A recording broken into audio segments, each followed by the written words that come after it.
Guys, मैं station master Shubham Kedia आपको मेरा यूट्यूब चैनल गवर्नमेंट जॉब्स में स्वागत करता हूं। आज हम लेके आए हैं ज्योग्राफी का सेकंड टॉपिक द एटमॉस्फेयर। ये बहुत ही इंपॉर्टेंट टॉपिक है for all type of competitive exam. And आपको कोई भी सवाल अगर पूछा जाएगा इस चैप्टर से, आप ये सेशन से इजीली सॉल्व कर पाओगे। तो चलिए शुरू करते हैं the atmosphere. First question, which is the most abundant gas in the atmosphere. Atmosphere में सबसे ज़्यादा कौन सी गैस पाई जाती है? तो इसका सही जवाब हो जाएगा ऑप्शन बी, नाइट्रोजन। देखिए, आपको कौन सा गैस एटमॉस्फेयर में कितना परसेंटेज है वो आपको जानकारी रहना चाहिए। सबसे ज़्यादा क्या है? एक नंबर में नाइट्रोजन 78%, सेकेंड नंबर में ऑक्सीजन 21%, थर्ड में आर्गन 0.93%, ये एक इनर्ट गैस है। फोर्थ में कार्बन डाइऑक्साइड 0.04% और फिफ्थ में है अदर गैसेस जो है 0.07%। तो आपको पूछा जा सकता है सबसे ज़्यादा गैस कौन सा है, या second most abundant gas in atmosphere, या फिर पूछ सकते हैं कार्बन डाइऑक्साइड कितने परिमाण है, दैट इज़ 0.04%। तो यहाँ से आपको सवाल पूछ सकते हैं। चलते नेक्स्ट सवाल में, question number 2, which is the most abundant element in universe. Student यहाँ पर बहुत कंफ्यूज करते हैं। अगर आपको यूनिवर्स या फिर स्पेस में पूछता है कि मोस्ट अबंडेंट गैस या मोस्ट अबंडेंट एलिमेंट कौन सा है, तो यूनिवर्स या स्पेस पूछेगा तो सही जवाब हो जाएगा ऑप्शन सी, हाइड्रोजन। अगर आपको एटमॉस्फेयर पूछता है तब हो जाएगा नाइट्रोजन, यूनिवर्स में पूछेगा तो हाइड्रोजन। यहाँ पर मैंने एक टेबल दिया है कि यूनिवर्स में कौन सा गैस का कंपोजिशन कितना परसेंटेज में है। एक नंबर में है हाइड्रोजन 75%, सेकंड नंबर में हीलियम 23%, थर्ड नंबर में ऑक्सीजन 1%। तो ये एग्ज़ाम में सवाल पूछा गया था कि विच is the second most abundant element in universe. तो सेकंड मोस्ट बोलेगा तो हीलियम हो जाएगा, और थर्ड मोस्ट पूछेगा तो ऑक्सीजन हो जाएगा। तो आपको ये ऑर्डर याद रखना है, और कौन सा गैस यूनिवर्स में और एटमॉस्फेयर में कितना परसेंट है ये आपको जानकारी रहना चाहिए। ओके, चलते हैं नेक्स्ट सवाल में, question number 3, the study of atmospheric process is known as. Atmospheric process को क्या कहा जाता है? Option A astrology, option B metrology, option C seismology, या ऑप्शन डी एस्ट्रोनॉमी। तो इसका सही जवाब हो जाएगा ऑप्शन बी, मेट्रोलॉजी। देखिए, metrology is the scientific study of the atmosphere which emphasis on weather processing and forecasting. तो एटमॉस्फेयर का स्टडी को बोला जाता है मेट्रोलॉजी। अब हम लोग पढ़ेंगे अर्थ का एटमॉस्फेयर में प्रेजेंट डिफरेंट लेयर। तो एटमॉस्फेयर में कितना लेयर होता है आपको जानकारी रहना चाहिए। टोटल 5 लेयर्स एटमॉस्फेयर में होता है। क्या क्या है वो? From the ground level, from the earth surface to space तक कैसा लेयर है? फर्स्ट है troposphere, second stratosphere, third mesosphere, fourth thermosphere and fifth हो गया एक्सोस्फियर। तो ये 5 लेयर ही होते हैं। यहाँ स्टूडेंट बहुत कंफ्यूज होते हैं। कोई बोलता है ओजोनोस्फियर भी तो है या आयोनोस्फियर भी तो है, तो वहाँ वो लोग लेयर बना लेते हैं 6 लेयर या 7 लेयर, जो बिल्कुल गलत जवाब है। टोटल लेयर है 5 लेयर। उसमें जो ओजोन लेयर होता है that is a part of stratosphere. Similarly जो आयोनोस्फियर है that is the part of the thermosphere. तो इसीलिए आप लोग कंफ्यूज मत कीजिएगा। टोटल आपका 5 लेयर होता है अर्थ एटमॉस्फेयर में, और वो है troposphere, stratosphere, mesosphere, thermosphere and exosphere.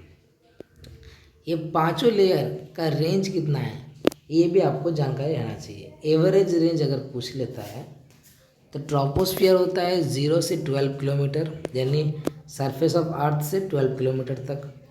फिर आता है ट्रोपोपोज। ट्रोपोपोज हो गया layer between troposphere and stratosphere, ठीक है। तो ट्रोपोपोज से यानी 12 किलोमीटर से 50 किलोमीटर तक होता है स्ट्रेटोस्फियर, ठीक है। तो पहले है ट्रोपोस्फियर, उसके बाद है ट्रोपोपोज एक लेयर, उसके बाद आता है स्ट्रेटोस्फियर, दैट इज़ 12 से 50 किलोमीटर। स्ट्रेटोस्फियर के ऊपर होता है मेसोस्फियर, 50 to 80 किलोमीटर। मेसोस्फियर के ऊपर होता है थर्मोस्फियर, 80 to 700 किलोमीटर। एंड उसके ऊपर होता है एक्सोस्फियर, 700 से अबव। जनरली 700 से 10,000 किलोमीटर पकड़ा जाता है, ठीक है। तो ट्रोपोस्फियर और स्ट्रेटोस्फियर के बीच का जो लेयर है उसे बोलते हैं ट्रोपोपोज। वैसे ही स्ट्रेटोस्फियर और मेसोस्फियर के बीच वाले लेयर को बोलते हैं स्ट्रेटोफोज, और मेसोस्फियर और थर्मोस्फियर के बीच का लेयर को बोलते हैं मेसोपोज। ये मतलब ट्रोपोपोज या स्ट्रेटोपोज या मेसोपोज दो लेयर को डिवाइड कर रहा है, ठीक है। यहाँ किलोमीटर रेंज आप लोग ध्यान रखिएगा, डिफरेंट बुक्स में डिफरेंट जगह आपको डिफरेंट वैल्यू मिलेगा, कहीं 0 से 13 मिलेगा, कहीं 14 मिलेगा, 18 मिलेगा, लेकिन most suitable and accepted value मैंने ये टेबल में दिया है। आप यही वैल्यू याद रखिएगा, और अगर ऑप्शन में डिफरेंट रहता है तो आप अपने हिसाब से 1-2 किलोमीटर आगे पीछे देख के ऑप्शन आप टिक कर सकते हो। जैसे ट्रोपोस्फियर अगर बोलता है कितना रेंज है, ऑप्शन दे दिया 5 किलोमीटर, बी दे दिया 13 किलोमीटर, सी दे दिया 20 किलोमीटर, डी दे दिया 30 किलोमीटर, तो यहाँ पर आप 13 किलोमीटर करिए, क्योंकि ये 12 किलोमीटर के बहुत नज़दीक वैल्यू है, ठीक है। तो इस तरह आपको जवाब करना है। चलते नेक्स्ट क्वेश्चन में, विच is the lowest layer of the atmosphere. तो एटमोसफियर का सबसे लोएस्ट लेयर क्या है, तो फर्स्ट लेयर हो गया troposphere, which is the lowest layer. तो option D is the right answer. अब ट्रोपोस्फियर से 4-5 पॉइंट आपको याद रखना है। फर्स्ट पॉइंट क्या है, ये आपका एक लोएस्ट पोर्शन है of earth atmosphere, and it contain approximately 70% of total air in the atmospheric mass. Atmosphere में टोटल जो एयर का मास है उसका 70% एयर ट्रोपोस्फियर में ही पाया जाता है, क्योंकि हाइट जितना बढ़ता है उतना एयर का डेंसिटी कमता है, ठीक है। वहाँ पर डस्ट पार्टिकल, एयर मॉलिक्यूल का अमाउंट भी कमता रहता है। तो सबसे ज़्यादा अमाउंट कहाँ है, सिर्फ ट्रोपोस्फियर में, यानी from the earth surface to 12 kilometre, और यहाँ कितना है 70% ऑफ द मास, और 99% of water vapour and aerogel भी इसी लेयर में पाया जाता है, ठीक है। नेक्स्ट पॉइंट क्या है, टेम्परेचर डिक्रीजेज विद ऑल्टीट्यूड। जितना हाइट आपका बढ़ेगा उतना टेम्परेचर डिक्रीज होता है। जनरली उसका स्टैंडर्ड वैल्यू कितना माना गया है, 165 मीटर हाइट अगर बढ़ेगा तो 1 डिग्री सेल्सियस टेम्परेचर घटेगा। Temperature reduces 1 degree Celsius for 165 metre height. Third, all weather phenomena, जितना वेदर का फिनोमेना है जैसे बारिश होना, क्लाउड, रेनफॉल, फॉग, हेलस्टॉर्म, ये सभी आपका ट्रोपोस्फियर में होता है। Fourth point, it's average height is 12 kilometre. Average height कितना है, 12 किलोमीटर है, लेकिन ये पोल में कितना है, पोल से अगर डिस्टेंस मापेंगे तो पोल से 8 किलोमीटर है और इक्वेटर से 18 किलोमीटर है, ठीक है। तो आपका जो ट्रोपोस्फियर है वो पोल से 8 किलोमीटर है एंड इक्वेटर से 18 किलोमीटर है। अगर एवरेज हाइट बोलेंगे that is 12 kilometre. Last point क्या है, ट्रोपोपोज सेपरेट ट्रोपोस्फियर एंड स्ट्रेटोस्फियर, ये दोनों लेयर को सेपरेट करता है ट्रोपोपोज। तो ये 4-5 पॉइंट आपको याद रखना है फ्रॉम ट्रोपोस्फियर। चलते नेक्स्ट क्वेश्चन में, which layer is considered ideal for flying of aircraft. Aircraft fly के लिए कौन सा लेयर सुइटेबल माना गया है या आइडियल है, तो इसका सही जवाब क्या हो जाएगा, ऑप्शन ए स्ट्रेटोस्फियर। देखिए स्ट्रेटोस्फियर में क्या है, कोई भी रकम का वेदर फिनोमेनन यानी क्लाउड, रेनफॉल, फॉग ये सब नहीं होता है, इसीलिए वो स्पेस वो स्फीयर बेस्ड है फॉर एयरक्राफ्ट, ठीक है। तो यहाँ से कुछ पॉइंट जानकारी रखना चाहिए। पहला पॉइंट क्या है, स्ट्रेटोस्फियर का रेंज क्या है, from tropopause up to height 50 kilometre, यानी 12 से 50 किलोमीटर। सेकंड, यहाँ पर क्या होता है, टेम्परेचर इन्वर्सन होता है, यानी यहाँ पर हाइट बढ़ेगा तो टेम्परेचर भी बढ़ेगा, temperature rises with increasing altitude. Third point हम बता दिए हैं कि stratosphere is free from weather phenomenon, इसीलिए this is perfect preferred for commercial airline. Airline के लिए सुइटेबल कौन सा है, स्ट्रेटोस्फियर। फोर्थ पॉइंट बहुत इंपॉर्टेंट है, जो बहुत बार एग्जाम में पूछा गया है कि ओजोन लेयर कौन सा एटमॉस्फेरिक लेयर में पाया जाता है, तो वो सही जवाब हो जाएगा stratosphere. Stratosphere contains ozone layer. Ozone layer क्या करता है, तो स्ट्रेटोस्फियर में एक ओजोन गैस की एक परत है, एक लेयर है। वो ओजोन गैस क्या करता है, सन से जो अल्ट्रावायलेट रे आता है उसको वो रोकता है या एब्जॉर्ब कर लेता है। ओजोन लेयर अल्ट्रावायलेट रे को एब्जॉर्ब कर लेता है और इसीलिए अल्ट्रावायलेट रे हम लोग का अर्थ सरफेस में नहीं आ पाता। अल्ट्रावायलेट रे क्या होता है, ये एक मतलब डेंजरस रे है। ये जब स्किन में गिरता है तो स्किन कैंसर या बहुत सारा डिजीज़ हो सकता है। ओजोन लेयर क्या कर रहा है, वो रे को एब्जॉर्ब करके human and all the other living being को हेल्प करता है, प्रोटेक्ट करता है। ओके, सो ओजोन लेयर क्या करता है, absorb ultraviolet ray and protecting the living organism in earth. ये बहुत इंपॉर्टेंट है, बहुत बार सवाल पूछा गया है। लास्ट पॉइंट क्या है, stratopause separate stratosphere and mesosphere. Mesosphere and stratosphere को कौन सेपरेट करता है, दैट इज स्ट्रेटोपोज। ठीक है, चलते हैं नेक्स्ट सवाल में। Question number 6। अच्छा, यहाँ पर देखिए लेयर्स दिया गया है, जो 5 लेयर है। सबसे नीचे है ट्रोपोस्फियर जो आपका 0 से 12 किलोमीटर है, फिर स्ट्रेटोस्फियर है, मेसोस्फियर है, थर्मोस्फियर है, एक्सोस्फियर है। चलते हैं मेसोस्फियर का next question. Question number 6। In which layer of the atmosphere is the ozone layer found. तो अभी हम लोग डिस्कस कर चुके हैं कि ओजोन लेयर कहाँ मिलता है, that is option D, stratosphere में। तो देखिए यहाँ लिखा हुआ है कुछ इंपॉर्टेंट नोट्स कि ozone layer is primary located कहाँ, इन स्ट्रेटोस्फियर। क्या रेंज है, 15 to 50 किलोमीटर। ये क्या करता है, ये एब्जॉर्ब हार्मफुल अल्ट्रावायलेट रे, स्पेसिफिकली अल्ट्रावायलेट UVB रे एंड UVC रे, and protecting living organism on the earth. ठीक है, देखिए ओजोन लेयर का जो थिकनेस है वो यूनिफॉर्म नहीं है और ये वैरी कर सकता है। तो जनरली इसका थिकनेस कहाँ है, ये thicker at the pole and thinner at equator. Equator में जो ओजोन लेयर है वो थिन है, पतला है, और पोल के करीब ये लेयर मोटा होता है, थिक होता है। तो इसमें से भी MCQ पूछा गया है। ठीक है, और जो लास्ट पॉइंट है वो क्या है, ओजोन होल का। देखिए ओजोन जो लेयर है, ओजोन लेयर को कौन डिस्ट्रॉय करता है जानते हो, वो हो गया CFC, जो क्लोरोफ्लोरोकार्बन गैस होता है, जो हम लोग के रेफ्रिजरेटर या AC से निकलता है। ये क्लोरोफ्लोरोकार्बन गैस ओजोन लेयर को डैमेज करता है और इसीलिए ओजोन लेयर के वहाँ ओजोन होल बन रहा है। ओजोन होल बन रहा है, और ओजोन होल अगर बनेगा तो वो होल से इजीली अल्ट्रावायलेट रे अर्थ सरफेस में आ पाएगा और हम लोग को different type of disease, skin disease कर सकता है। इसीलिए ओजोन होल इज डेंजरस। और why ozone hole created, due to the CFC, chlorofluorocarbon gases. ठीक है, इसीलिए हम लोग CFC का जितना मतलब प्रोडक्शन है उसको कम करना चाहिए, एमिशन कम करना चाहिए। उसके लिए AC रेफ्रिजरेटर ये क्या है, रिस्पॉन्सिबल है। चलते next question number 7। The layer of atmosphere having lowest temperature. कौन सा लेयर का टेम्परेचर सबसे लो है, तो इसका सही जवाब क्या हो जाएगा, ऑप्शन C, मेसोस्फियर। देखो मेसोस्फियर से कुछ पॉइंट आपको याद रखना है। पहला तो इसका रेंज कितना है, from 50 kilometre to 80 kilometre. 50 kilometre मतलब स्ट्रेटोस्फियर जहाँ एंड हो रहा है वहाँ आपका क्या लेयर है, स्ट्रेटोपोज। स्ट्रेटोपोज से अप टू 80 किलोमीटर क्या है, मेसोस्फियर है। यहाँ क्या होता है, यहाँ हाइट जैसे बढ़ेगा टेम्परेचर क्या होगा, डिक्रीज करेगा।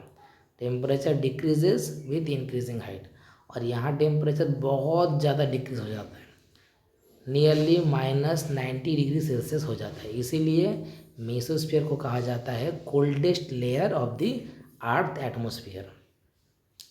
नेक्स्ट पॉइंट का है, यहाँ पर जितना मीटियर्स होता है, जितना उल्का होता है मीटियर्स, वो यहीं इसी लेयर में बर्न हो जाता है, इसी लेयर में जल के खाक बन जाता है। तो most मीटियर्स burn up in this layer mesosphere. और मेसोपोज क्या होता है, that separate mesosphere and thermosphere. यानी मेसोस्फियर के बाद वो लेयर, उस लेयर के एंड में क्या होता है, मेसोपोज का एक लेयर बनता है, और फिर मेसोपोज के बाद स्टार्ट होता है next atmospheric layer, that is thermosphere. तो ये आपको 4 पॉइंट याद रखना है कि मेसोस्फियर का रेंज 50 to 80 किलोमीटर है। This is the coldest layer of atmosphere, temperature में नियरली -90 डिग्री सेल्सियस। यहाँ क्या होता है, with increasing height temperature reduces, most मीटियर्स burn up in this layer. और मेसोस्फियर और थर्मोस्फियर के बीच का जो लेयर है उसे बोलते हैं मेसोपोज। चलते हैं नेक्स्ट क्वेश्चन में। Which layer of atmosphere helps in radio transmission, radio transmission में कौन सा लेयर हेल्प करता है? तो इसका सही जवाब कौन सा हो जाएगा, ऑप्शन बी, थर्मोस्फियर। तो देखिए मेसोस्फियर कहाँ से था, फ्रॉम 50 to 80 किलोमीटर। इसके बाद 80 to 700 किलोमीटर, ये रेंज को बोलते हैं थर्मोस्फियर।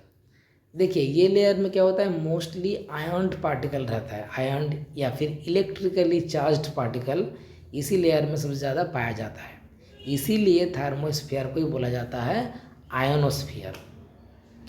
यहाँ पर क्या होता है, यहाँ हाइट बढ़ने के साथ साथ टेम्परेचर भी बढ़ते रहता है, और एक टाइम पर टेम्परेचर बहुत ज़्यादा इंक्रीज़ हो जाता है, बहुत ज़्यादा टेम्परेचर इंक्रीज़ हो जाता है, इसीलिए इसी लेयर को कहा जाता है हॉटेस्ट लेयर या फिर warmest layer of the earth atmosphere. ठीक है, तो थर्मोस्फियर को बोला जाता है वार्मेस्ट और hottest layer of the atmosphere. Radio transmission and wireless communication में यही लेयर हेल्प करता है, और यही लेयर में क्या होता है, this layer is the home of international space station and communication satellite. यहाँ पर क्या होता है, इंटरनेशनल स्पेस स्टेशन और कम्युनिकेशन सैटेलाइट इसी लेयर में ऑर्बिट करता है अर्थ के चारों तरफ, और यहाँ से ये क्या करता है, रेडियो ट्रांसमिशन वायरलेस कम्युनिकेशन के माध्यम से डेटा अर्थ सरफेस में भेजता है। ठीक है, so this layer is the home town of earth of international space station and communication satellite. और एक बहुत इंपॉर्टेंट पॉइंट है ऑरोरा। ऑरोरा क्या होता है, पोलर लाइट।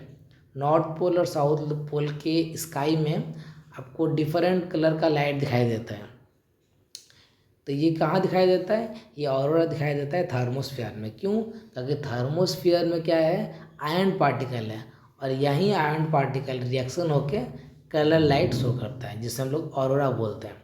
तो इसीलिए ऑरोरा या पोलर लाइट कहाँ दिखाई देता है, थर्मोस्फियर में।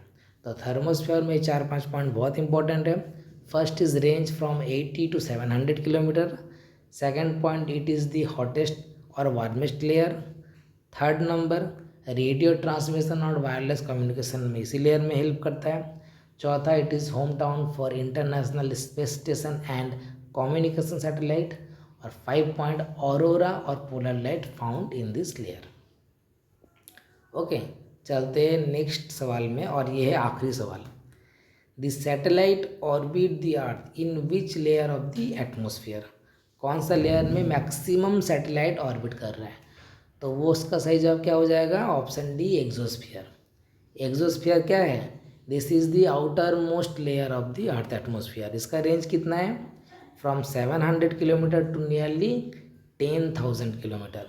और मैक्सिमम जितना सैटेलाइट है या फिर आर्टिफिशियल सैटेलाइट है वह इसी लेयर में पाए जाते हैं। तो देखिए, अगर आपको एग्ज़ाम में क्वेश्चन पूछता है कम्युनिकेशन सैटेलाइट या इंटरनेशनल स्पेस स्टेशन कौन सा लेयर में पाया जाता है, तब आपका सही जवाब हो जाएगा थर्मोस्फियर।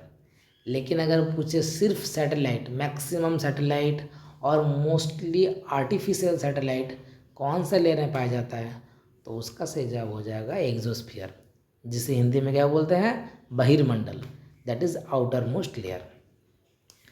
यहाँ कौन सा गैस पाया जाता है, तो मैक्सिमम जो गैस है हाइड्रोजन हीलियम, मैक्सिमम जो यहाँ पर है वह है हाइड्रोजन हीलियम। क्यों, क्योंकि इसी लेयर से स्पेस क्या कर रहा है, मिक्स अप हो जा रहा है, और स्पेस या फिर यूनिवर्स में मैक्सिमम क्या गैस है, हाइड्रोजन एंड हीलियम।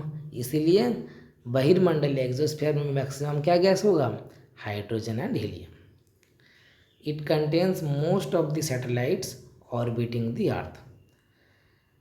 ठीक है, and here molecules and atoms escape into space.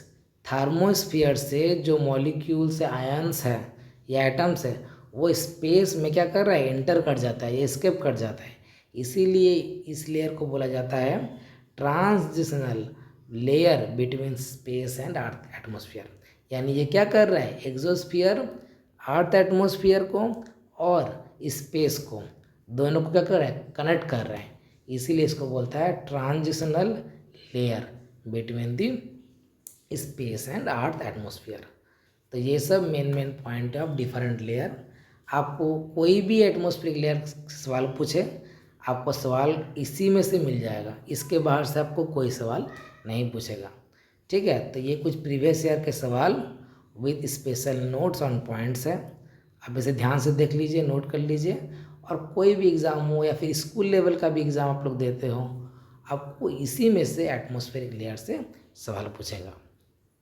अगर आपको मेरा वीडियो पसंद आता है तो ज़रूर लाइक कीजिए, कमेंट कीजिए और मेरे चैनल को ज़रूर सब्सक्राइब कीजिए। Thank you.